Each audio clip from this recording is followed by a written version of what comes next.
100 দিনের কাজের বকেয়া নিয়ে যখন রাজ্য এবং কেন্দ্রের মধ্যে চাপানুতর চলছে, টানাপোড়েন চলছে, তখন এই 100 দিনের কাজে দুর্নীতির খোঁজে রাজ্যে ফের এলো কেন্দ্রীয় দল।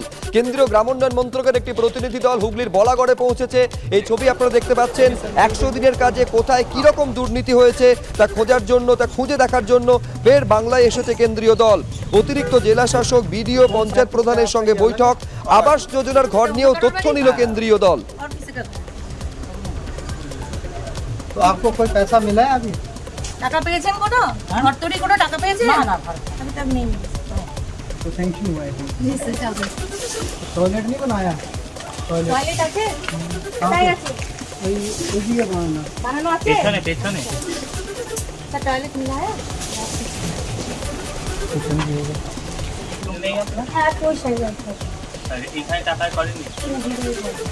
আগে ছিল না, আগে তো করে ছিল। पहले से था।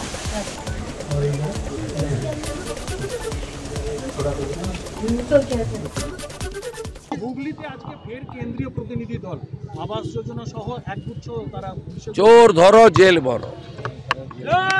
হুগলি পরের খবরে আসবো। ঝালদা পুরসভায় আস্থা ভোট নিয়ে ফের তৈরি হয়েছে জটিলতা।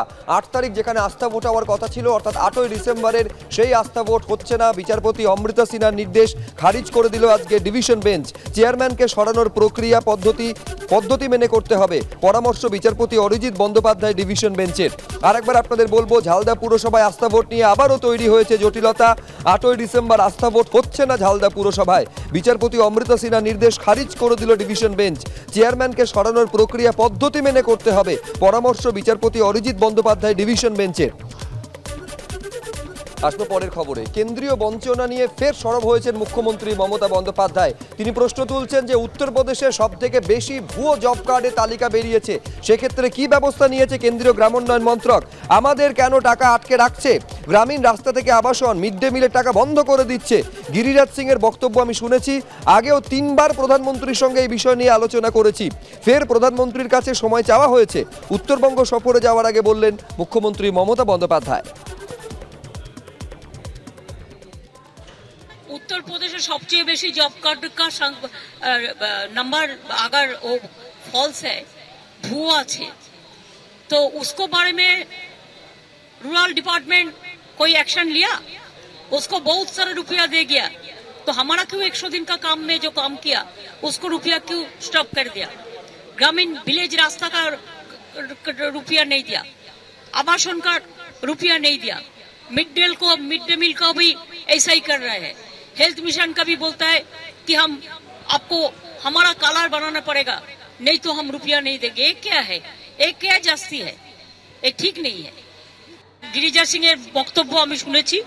পার্লামেন্ট চলছে, পার্লামেন্টে যখন অন রেকর্ড উনি বলেছেন, let Mamata ji to meet the prime minister for your information and for the information of the rural development minister, I must tell him that I met Prime Minister in this regard about thrice. And again, if we are asking the time to meet, because we have the program for Delhi Chalo, that we will decide, because we have already written the permission to be granted to us to Delhi Police. We are just waiting for their reply, and then we will decide the dates. উত্তরপ্রদেশের কথা ছাড়ুন, আগে নিজের রাজ্যের কথা বলুন। কেন নিজের রাজ্যে অর্থাৎ এই পশ্চিমবঙ্গে 1 কোটি ভুয়ো জব কার্ড বাতিল করলো রাজ্য সরকার? সেই প্রশ্নের উত্তর আগে দিন। পাল্টা প্রশ্ন ছুড়ে দিয়েছেন বিজেপি রাজ্য সভাপতি সুকান্ত মজুমদার। উত্তরপ্রদেশে এর আগে সমাজবাদী সরকার ছিল, তখন প্রচুর ভুয়ো জব কার্ড করে থাকতে পারেন। যোগীজির আমলে কোনো ভুয়ো জব কার্ড ওসব চলবে না, পুরো বোল্ডোজার শাসন চলে। তৃণমূল কংগ্রেসের তো ভয়ঙ্কর অবস্থা, 1 কোটি জব কার্ড গেছে, বাতিল হয়েছে। সেই জব কার্ড গুলোতে কারা কাজ করেছে, তাদের টাকা কোথায় গেল?